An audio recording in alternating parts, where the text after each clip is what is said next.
Happy Friday and welcome to your Newsmax Daily for October 24th, 2025. 2 months away from Christmas Eve. 60 days, that's it. And you know how fast those 60 days are going to go and how much you have to do. Halloween is a week from today. It's also National Food Day, created in 2011 to promote healthier eating habits and bring attention to food insecurity, which is still well over 10% in America alone. That's completely unacceptable.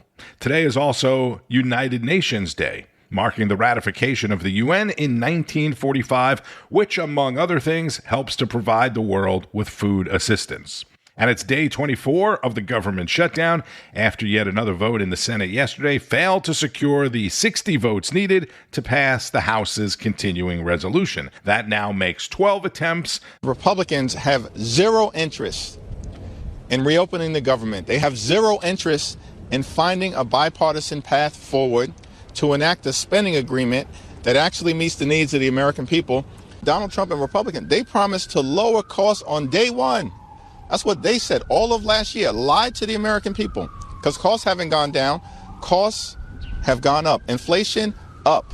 And we're going to see that again tomorrow when the numbers come out. That's Preacher Jeffries, the top Democrat in the U.S. House. Well, the numbers are out, and he was wrong. This morning's inflation report, in the form of the September Consumer Price Index, rose 0.3% for the month, which was below the 0.4% that economists polled by Dow Jones had expected. And overall, inflation is at 3%. The experts had predicted 3.1%. Look, we have a lot of ground to cover today, as always. The shutdown, Russia, this NBA insider gambling scandal uncovered by the FBI, the construction controversy at the White House, and a lot more. But I'm starting off with a segment from Greg Kelly Reports that really made me laugh. Do not drink or eat while listening to this. Greg was talking about the government shutdown, which led to him talking about Representative Hakeem Jeffries. Hakeem Jeffries, the wannabe gangsta, tough guy. I showed you this yesterday, right? The you better not mess with me. What do these say? I found out that these words, he didn't choose them by accident. I know he wants to be a tough guy and he's trying to threaten, but he kind of copied these words. Check it out. And when it comes to these extremists out there, you better watch how you talk when you talk about me. Next question. Ooh, again, we can say anything we want about you. There are certain things that are against the law. You can't threaten the guy, but you can say pretty much, we can make fun of you. We can criticize you. There's nothing special about you. But that line there, maybe he wants to be special. Maybe he wants to be a gangster. Did he lift it from that 50 Cent song about getting shot all the time? I put a hole in the with me. My back on the wall, now you gon' see. Better watch how you talk when you talk about me, cause I'll come and take your life away. Whoa, I know it's sometimes hard to hear the words there, but 50 there.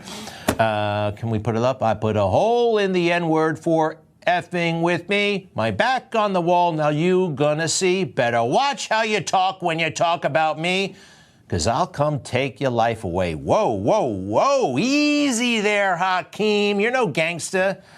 Somebody made fun of you, went too far on the internet, all right? Basically speaking, when people say, I'm going to kill you, they're not going to kill you. Is it just me or is that not funny? And let me be totally clear, okay? It is not funny that Hakeem Jeffries received death threats. That is not at all what I'm laughing at or saying is funny. I'm just laughing at Greg Kelly and his presentation in a good way. Now, let's see what Democrats or the state of Texas are going to do about a Democrat state rep that went full gangsta, saying they need to wipe out every Republican and go across their neck while making that throat-slashing gesture. Representative Yolanda Jones told CNN that Democrats are losing black supporters because they need to fight harder, which includes slashing her political opponent's neck and wiping out Republicans. Let's see if the Texas state legislature votes to impeach or recall Miss Jones based on those comments. Press Secretary Caroline Leavitt was asked about it in yesterday's White House press briefing. There's a Democrat in Texas who's actually running for Congress who said last night during an interview when talking about fighting Republicans and this administration, quote, "If you hit me in my face, I'm not going to punch you back in your face. I'm going to go across your neck." This has obviously really upset those folks over at Turning Point USA after the Charlie Kirk assassination. Just your response to that kind of rhetoric? Just very jarring rhetoric, and I think it's very unacceptable. I hope the people of Texas will do the right thing and reject this person's candidacy. It should have no place in American politics.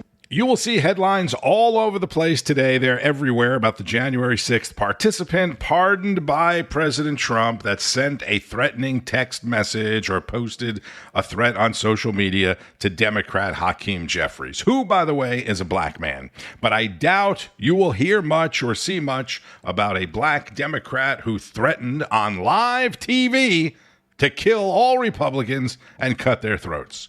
She has to go. Next up, the construction at the White House and Chris Salcedo. All of the banging, the jackhammering, the dust, the confusion, the noise of all places to do construction is happening right here, the front lawn of the White House. It's a 4-year renovation project. Estimated cost, $376 million. Ooh, that's a CNN report from 2010. Barack Obama doing a renovation nobody asked for even more than President Trump, $376 million. Let's see, $376 million in 2010 is equivalent to about $559 million today. And guess who got stuck with that tab? That's right, you, the American taxpayers. Now, why would anti-American left-wing extremists caterwaul over millions in renovations that cost the American taxpayer nothing, while they were totally cool with even more millions in renovations being heaped onto the taxpayers' backs? Well, either leftists enjoy sticking it to Americans because they hate us, or they hate Trump. Either way, it shows the vacuous, soulless, and incompetent traits that now completely define the American left in 2025. Chris Salcedo, host of the Chris Salcedo Show on Newsmax, 5 o'clock Eastern. And we get more on this from Rob Finnerty. Joining us now to try and make sense of the nonsense is the executive vice president of the Trump Organization and author of the New York Times #1 bestseller, Under Siege, Eric Trump. Eric, good to see you again. Congratulations on the book, by the way. That is amazing, and I want to talk about that. If Joe Biden were doing the exact same thing and he was paying for it himself, he'd be celebrated for being the first president to privately finance a major project at the White House, a major project. But when it's your father, it's now a pay-to-play scandal. What do you make of that? Yeah, a massive pay-to-play scandal. I mean, he forgets about the fact that my father self-funded his first campaign. He forgets about the fact that my father donates his salary to charitable causes, right? The first president to ever do that. He forgot about the $400 million that we spent. I mean, so much of it I talk about in Under Siege, but $400 million we spent protecting ourselves from nonsense, sham accusations after accusations, whether it be the DAs or AGs, whether it be the Russia hoax or the dirty dossiers, whether it be the IRS leaking our tax returns or the debanking of our company. My father is a real estate developer, true and true. I've built more ballrooms, and my father has built more ballrooms than anybody. There's no one who will do it better than Donald J. Trump. I mean, I've used those very chandeliers that you see in the picture right there. We've literally used them before. This is going to be the most incredible gift that Donald Trump can give the United States. This is going to get massive amounts of use. By the way, from a security standpoint, this thing will actually pay for itself many times over, because every single time that they need to hold a function, either they have to put up that tent that you mentioned before in the intro, or they have to go off-site. You know how expensive it is to travel with the president, with obviously all the security apparatus and everything else, versus keeping it right there at the people's house where it should be. But again, Rob, this is free. My father's paying it for it. He's gone out and he's literally fundraised for it. How great is that? And by the way, there is no person who will build a more beautiful structure than Donald J. Trump. And I have to say, I've seen the plans for this many times. He sends them over because him and I, we've spent our entire career bouncing plans back and forth. Honey, what do you think about these bathrooms? What do you think about this ceiling detail? What would you do over here? And I can say I know the plan extraordinarily well. It is spectacular. This ballroom is going to be absolutely spectacular, and it's going to be something that serves this country for hundreds of years. Does he call you honey? He does, and he jokes about it. He goes, listen, You know, my kids, they're in their 40s. My son Eric, he's 41 years old. No matter what, no matter how old they are, they'll always be honey, right? They'll always be my kids. They'll always be honey. The East Room holds 150 people. There were more people at my wedding. 150 is not a lot of people, and that's what they've been dealing with the White House for 200 years. And this is, I just thought this was interesting. So Gallup came out with a new poll today. Earlier this afternoon, the government voted to keep the government shut down again. I think it's like the 12th vote they've taken. But your father's approval rating went up by a point, meaning unlike the shutdown, the 35-day shutdown in 2018, the American people aren't blaming the president for this shutdown. What do you make of that? What's changed? Well, it's hard to blame the president. I mean, listen, the Democrats, all they know is obstruction. That's all they've ever known. They're wrong on the policies. They're wrong on the issues. They're wrong on everything. DEI is dead. Wokeness has died. Everything that they've stood for the last 5 years is gone. Joe Biden was the worst president in the history of this country. Kamala was a sham candidate. I mean, she didn't even go through the formal process. She just kind of assumed the reins of this whole thing. The general public don't trust the Democrats. They don't like them. They like what my father's doing, right? And so you have all of that. And by the way, every single Republican, other than Rand Paul, who's kind of a libertarian, every single one of them is voting to open up government. I mean, even John Fetterman, a Democrat from Pennsylvania, is coming out and saying, how hypocritical are we? We've never, ever, ever voted against continuing resolution. Here, that's exactly what we're doing here. And then yet you hear these Democrats on TV, you hear that hot mic moment where she says, this is our only form of leverage to keep the government shut down. How about the hundreds of thousands of people that's hurting? How about, I mean, I could go through department after department. Yeah, they're crippling this country by doing it. All they need to do is say yes, as they urged my father to do so many times. But no, they realize that this is their only leverage because they're losing the game. And because of that, America understands exactly what it is, and they're just going to lose more voters, right? It's the law of unintended consequences. You're just going to lose more votes based on more senseless games that hurt this country.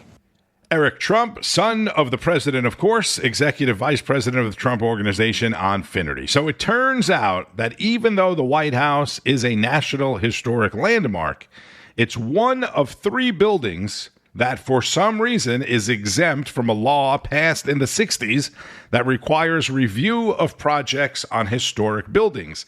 Exempt. It does not require review. To some people, including me, to be honest, it does seem strange or questionable, let's say, that a president can just do whatever he wants to do to the White House, which is supposed to be the people's house. In this case, this president is paying for all of it, unlike the $376 million of taxpayer money spent to renovate the White House in 2010, which Congress actually approved. Okay, so what exactly is the deal with this whole NBA gambling crackdown that swept the nation yesterday? Let's go to Newsline with Bianca De La Garza and Newsmax crime reporter Jason Mattera. All right, a big sweep today. Federal authorities arresting 34 people. It is part of a sweeping illegal gambling investigation involving sports betting rings and alleged game manipulation. There are ties, FBI says, to the mob. The arrest made in Orlando and Oregon. A major news conference taking place this morning. Let's get out to crime correspondent Jason Mattera, who has all the details for us. Jason. Yeah, Bianca. So authorities this morning said the case involves 2 major indictments with more than 34 people arrested in what's being described as a massive nationwide takedown, one targeting an illegal gambling network and the other centered on an elaborate sports betting scheme. And the fraud is mind-boggling. It's not hundreds of dollars. It's not thousands of dollars. It's not tens of thousands of dollars. It's not even millions of dollars. We're talking about tens of millions of dollars in fraud and theft and robbery. On the sports betting side, prosecutors allege that Terry Rozier and Damon Jones, a former player and coach, used inside information on player injuries and other non-public details over a 2-year period to place what are known as prop bets, wagers on specific player performances.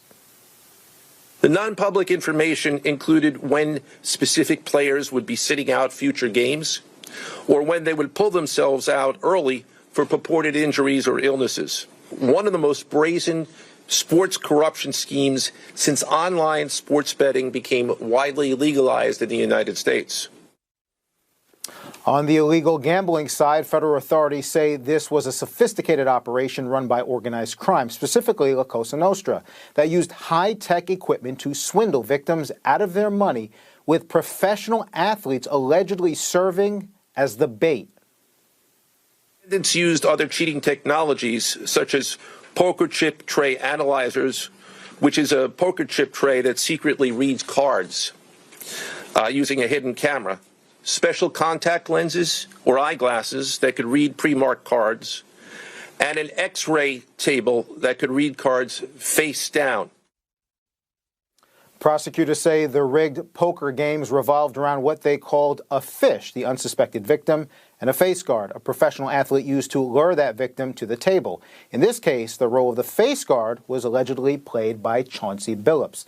Now, Bianca, both Terry Rozier and Chauncey Billups are now in federal custody and are expected to appear in court later today. Prosecutors say this latest probe stretches far beyond the hardwood, though, naming 4 of New York's most notorious mafia families, the Bonanno, Gambino, Genovese, and Lucchese families, as key players in this illegal operation. That's Newsmax crime reporter Jason Mattera. It is no surprise the major crime families are involved because they ran all of the sports gambling before there was any legal sports gambling. But NBA players and coaches make or have made over the course of their career tens of millions of dollars, if not hundreds of millions of dollars. Terry Rozier in his career has made about $160 million. Why in the world would you be involved in any illegal sports gambling? And no offense at all to FBI Director Kash Patel, but when they held that FBI news conference in New York yesterday, talking about the crime families and whatnot, they could have incorporated Deputy FBI Director Dan Bongino, former Secret Service agent, into the conversation. You know what I'm saying. All right, and we're going to wrap it up with NATO Ambassador Matt Whitaker, who tells Newsmax he believes President Trump still holds the cards with Russian President Vladimir Putin. These are tremendous sanctions. These are very big. Those are against their 2 big oil companies, and we hope that they won't be on for long. We hope that the war will be settled. We just answered having to do with the various forms of missiles and everything else that we're looking at, but we don't think that's going to be necessary. And this is a pivotal moment. I just kind of wanted to speak to your knowledge in working with President Trump for a number of years in multiple roles, Ambassador. But to this point where President Trump sees, look, these conversations on the phone, they're not working. They're pleasant conversations, but at the end of the day, there are no results. And then here he comes with sanctions on these oil companies. Talk to us about what you're seeing unfold, and maybe do you have confidence that this could have a lasting impact? Yeah, well, it's very clear to me that, especially on the Russian side, that they want to talk, but they don't want to negotiate. And President Trump, who wrote the book Art of the Deal, who is the master negotiator, deal maker, and really a peacemaker. He's made 8 peace deals in his second term here as President of the United States.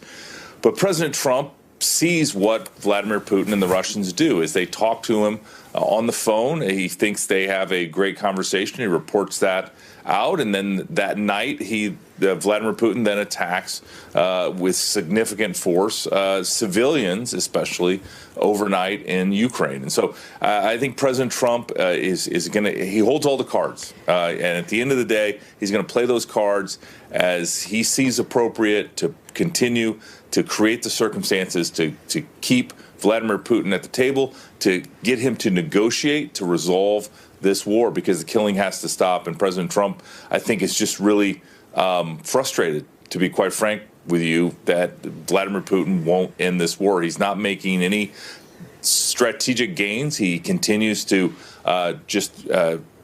enable a slaughter that's happening on the front line with nothing to really show for it. In the last year since Christmas of last year, so in the last 10 months, Russia has taken about the territory of the size of the city of Jacksonville. Not significant gains, not major territory, and the killing just continues. Thousands of soldiers every single week are dying, and it needs to end. NATO Ambassador Matt Whitaker on National Report with Sean Kreisman. He must mean Jacksonville, Texas, or Jacksonville, North Carolina, because Jacksonville, Florida is one of the largest, if not the largest cities in America, geographically speaking, not by population. There was some very sad news yesterday as well. 4 family members of Illinois Republican gubernatorial candidate Darren Bailey were killed in a helicopter crash. Bailey, a state senator, lost the race to J.B. Pritzker in 2022, but he's running for the Republican nomination again next year. Pritzker commented on it during a news conference. This is not a time for politics. It's just a time to recognize that losing a child is, one of the hardest things ever. One of Bailey's 2 sons, a daughter-in-law, and 2 of his grandchildren were killed in the crash. President Trump has no scheduled events on the White House calendar today before leaving for Malaysia tonight.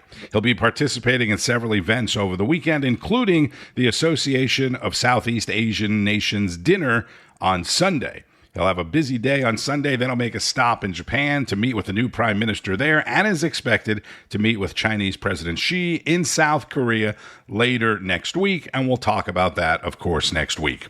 On Wall Street, the stock market started the final trading session of the week in the green after the better-than-expected inflation report, which experts say could lead to another rate cut sooner rather than later, or maybe a bigger rate cut. Be sure to keep up with all of the news and breaking developments throughout the day on Newsmax, N2, and at Newsmax.com. The news starts each and every morning at 6 o'clock Eastern with Alex Kramer on Wake Up America Early Edition, followed by Wake Up America. And don't forget about the Wake Up America Weekend Edition, Saturday and Sunday morning.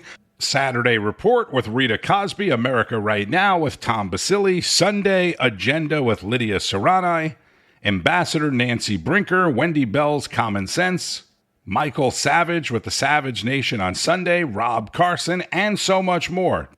Have a fantastic Friday. As always, enjoy your weekend doing the things you love to do on the weekend. And keep on fighting the good fight. News breaks every minute, every day. You need the app, the Newsmax app. Find it free on your smartphone store. Then watch us anytime, anywhere. Information. Truth.